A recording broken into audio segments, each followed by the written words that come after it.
Hello, this is Blaze Shaw with Dad Life Motivation. Just checking in, wanted to make a video. This week I'm on vacation down here at Deer Camp. It's November 11th, Veterans Day. Thank you to all our veterans for your service. We greatly appreciate everything that you've done and all of your time. 2015. Just wanted to make a quick video about what we've all heard of, Apple Pie Moonshine.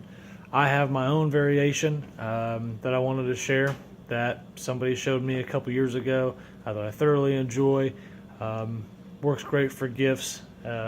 Obviously, if you're drinking it, drink responsibly. We're not liable, blah, blah, blah.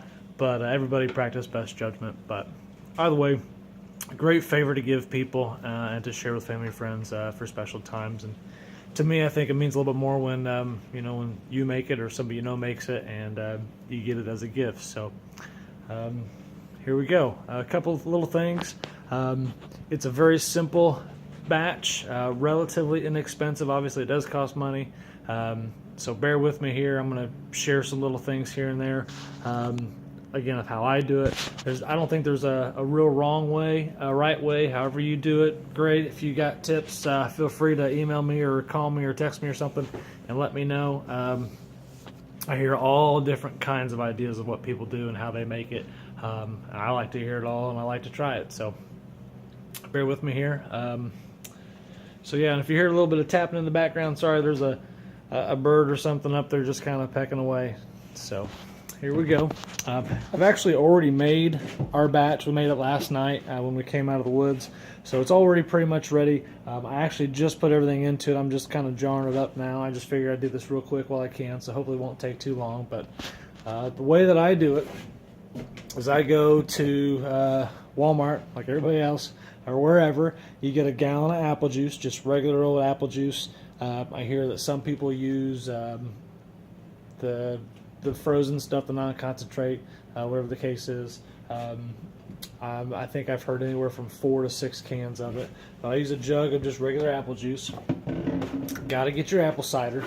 Again, a gallon of apple cider as well. It does seem to make a difference to me as far as flavor or taste if you can get it fresh from the apple orchard. So if you can, great. If not, again, it is what it is. Make it work for you, whatever works for you. So we got our apple cider. Got to get a bag of sugar. I use 3 cups of sugar. That seems to be just right. I don't like to use. I'm not a guy. I don't like too much sugar in my Kool-Aid. However, when it comes to this stuff, 3 cups seems to be just about perfect. I hear a lot of people use brown sugar as well. I don't ever use brown sugar. I just kind of use a little bit more cinnamon. But a lot of people use brown sugar. I think a cup to 2 cups of brown sugar with it, which is okay. Again, I hear people put cloves in and all kinds of these different spices. Great, if that's what you want to do, absolutely. So we start by getting this pot here, just a big old stew pot. We use this pot for a lot of different things, but I won't go into that. So mix them already in there already, stir them up, the apple juice, the apple cider, the sugar. We get cinnamon sticks. I go to GFS and they get the big container cinnamon sticks. You get like 10 plus cinnamon sticks in those. You can also get just the regular ones at Walmart, but there's like 5 or 6 or 7, so you save a little bit of money if you buy the big one. Whether I'm doing quarts or the smaller jars, I use as many sticks as I'm going to have jars.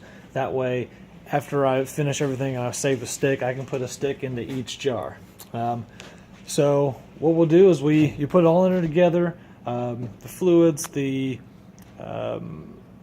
sugar, and the cinnamon sticks. You do not put the alcohol in until the very end, and I'll go over that too.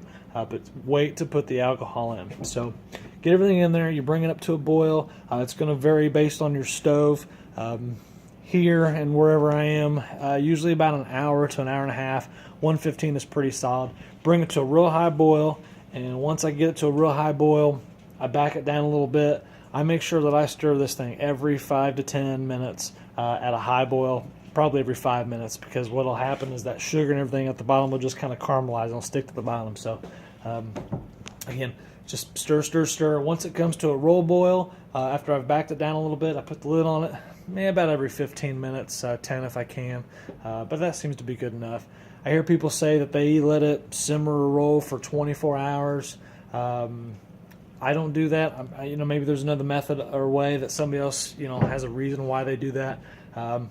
Usually an hour and a half is all I need, just enough time for all that sugar and everything to kind of melt down and mix in, and the aroma starts flowing out, and everything just smells delicious. So after my hour and 15 minutes or so, take it off, no heat, get away from all the heat, and then just let it sit. I do let it sit for 12 to 24 hours. Again, we made this last night, so I've come back today, and then you get your alcohol. I don't know that it really matters what you use. I've got a friend of a friend of a friend who gets me a few jugs a year, so that's what I'll use. You want the higher proof if you can. Mine's usually between 150 and 190. There's nothing wrong with going and getting a bottle of vodka off the shelf. It's 100 proof. If you've ever done any research on moonshine or watched any of the movies or anything like that, you know that when they actually make the apple pie and the peach and all that stuff, they don't use the best stuff. They use whatever's left over in the stills. So they sell the premium stuff in the jugs, and then they use whatever's left of the at the bottom of the barrel, kind of like the beer companies do, and that's what they use to make their apple pie. So use what you want.